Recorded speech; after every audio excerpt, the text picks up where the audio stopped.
Baik, di antara perkara yang sangat penting yang membuat orang banyak terhalangi dari hidayah, yaitu karena takut dimusuhi oleh masyarakat, takut meninggalkan adat istiadat. Dan ini adalah sebab yang paling parah yang menyebabkan orang tidak dapat hidayah. Ya. Lihatlah, Allah berfirman tentang orang-orang musyrikin. Tatkala Nabi SAW mendakwakan Islam kepada mereka, kata mereka, Inna wajadna aba'ana ala ummah wa inna ala atharihim muqtadun. Kami telah mendapati orang tua kami di atas suatu jalan dan kami tinggal ngikut saja. Kami tidak ingin keluar daripada tradisi nenek moyang.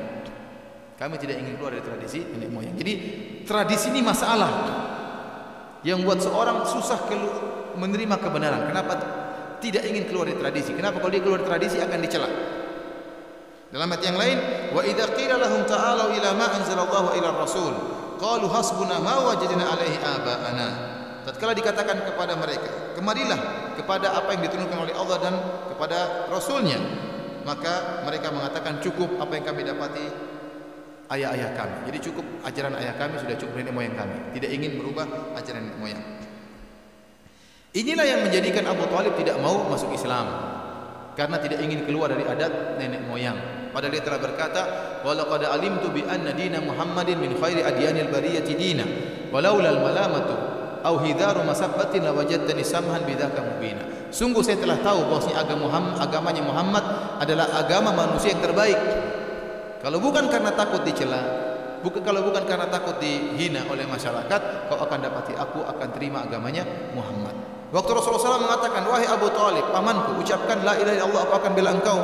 Abu Jahal mengatakan, satu kalimat saja sudah cukup membuat Abu Thalib tidak beriman. Kata Abu Jahal, atarghabu an millati Abdul Muttalib, kau benci dengan agama nenek moyangmu? Kau benci dengan agama bapakmu? Abu Thalib tidak bisa berkutik. Kenapa? Abu Jahal mengingatkan tentang tradisi. Seakan-akan dia berkata, kau ingin keluar dari tradisi nenek moyangmu? Abu Thalib tidak mampu keluar dari tradisi nenek moyangnya. Membuat dia akhirnya meninggal dalam kondisi apa? Musyrik.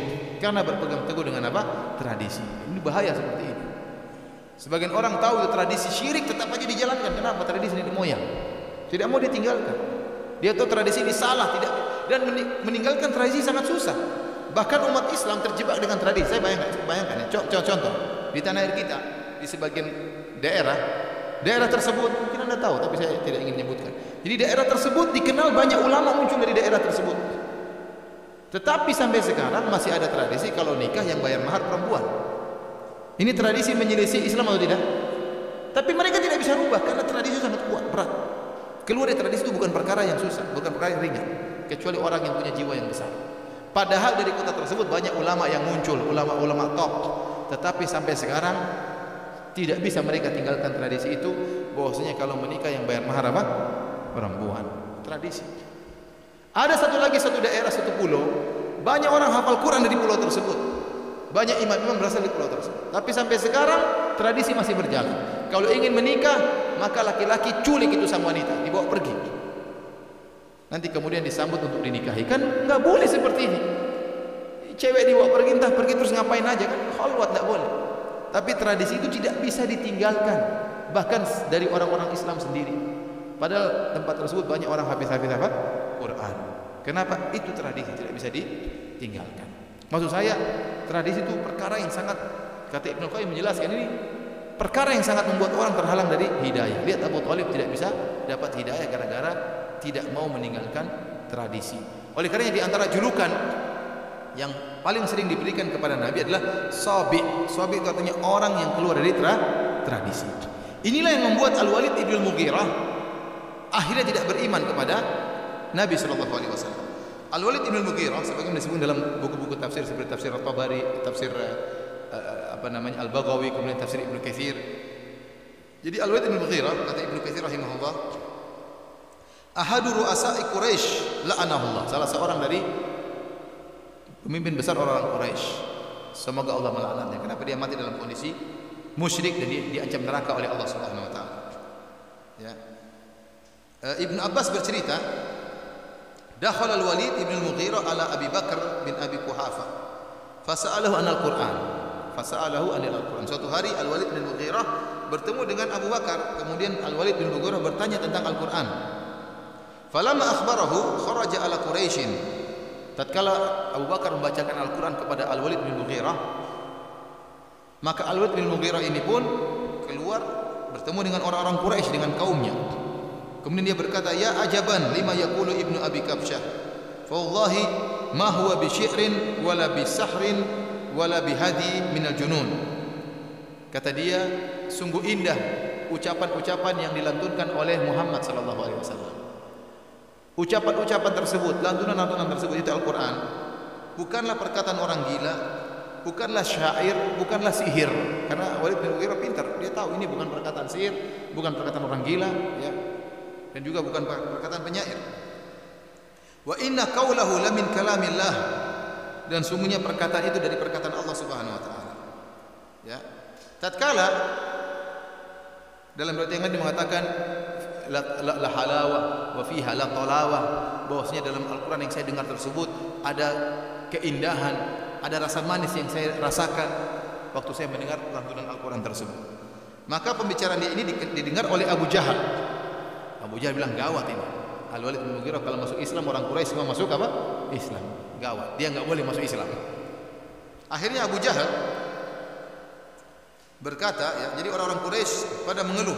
Mereka berkata, wallahi, ya, la in saba al-Walid la tasbu Quraisyun. Seandainya Al-Walid keluar dari tradisi nenek moyangnya, mereka mengatakan orang yang masuk Islam namanya sobe, yaitu orang keluar dari tradisi.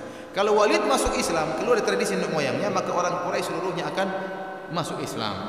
Maka Abu Jahal berkata, ya, ana wallahi akfikum sya'nahu, itu urusan saya. Walid, biarkan itu urusan saya. Maka Abu Jahal pun pergi menuju Walid bin Mughirah. Tatkala dia bertemu dengan Walid bin Mughirah, dia berkata, alam tara ila qaumika qad jama'u laka shadaqah. Wahai Walid, tidakkah kau lihat kaum orang-orang Quraisy sedang mengumpulkan sedekah buat kamu?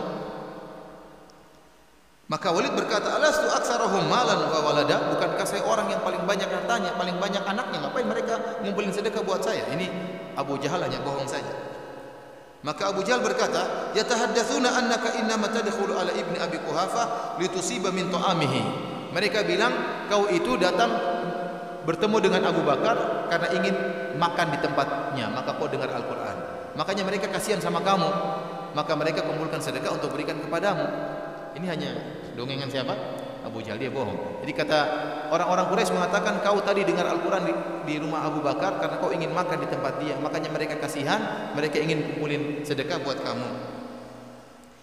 Maka Walid berkata, aqad tahaddatsa bihi ashirati, apakah orang-orang Quraisy sudah bercerita seperti itu, menuduhku seperti itu? Fala wallahi la aqrabu ibn Abi Quhafah wala Umar wala ibn Abi Kabsyah. Kata dia, demi Allah saya tidak akan dekat lagi kepada Abu Bakar, dan saya tidak akan lagi dekat kepada Umar, dan saya tidak akan lagi dekat-dekat dengan Muhammad sallallahu alaihi wasallam. Wa ma qawluhu illa sihrun yu'thar. Adapun yang saya dengar itu yang indah itu hanyalah sihir yang dipelajari, diwarisi dari orang-orang sebelumnya. Ini akhirnya dia berpikir, Allah menyebutkan dalam Al-Qur'an apa? Thumma qutila thumma nazar, thumma abasa wa basar, ya. Akhirnya apa? Walid bin Mughirah akhirnya berpikir, apa yang harus saya katakan tentang perkataan Muhammad? Kalau saya bilang itu syair, maka bukan syair. Kalau saya bilang itu perkataan orang gila, maka bukan perkataan orang gila. Maka dia berpikir, thumma nazar, thumma abasa wa basar, thumma adbara wastakbar, faqala in hadza illa sihru yu'thar, in hadza illa qaulul bashar.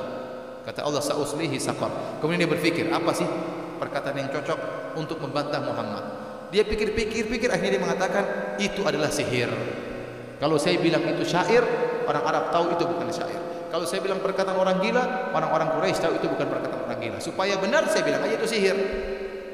Akhirnya kata Allah, dan saya katakan in hadza illa qaulul bashar, ini bukan perkataan Allah tapi perkataan manusia. Kata Allah, sa'uslihi saqar, saya akan masukkan Walid bin Mughirah dalam neraka saqar. Akhirnya dia masuk neraka jahanam. Tadinya dia sudah mau masuk Islam, namun karena tidak ingin dicela, tidak ingin dikatakan keluar dari tradisi, akhirnya tidak mau masuk Islam. Oleh karena ikhwani fillah azanillahu wa iyyakum, ya, hal yang sangat berat yang membuat seorang terhalangi dari hidayah, di antaranya berpegang teguh dengan tradisi.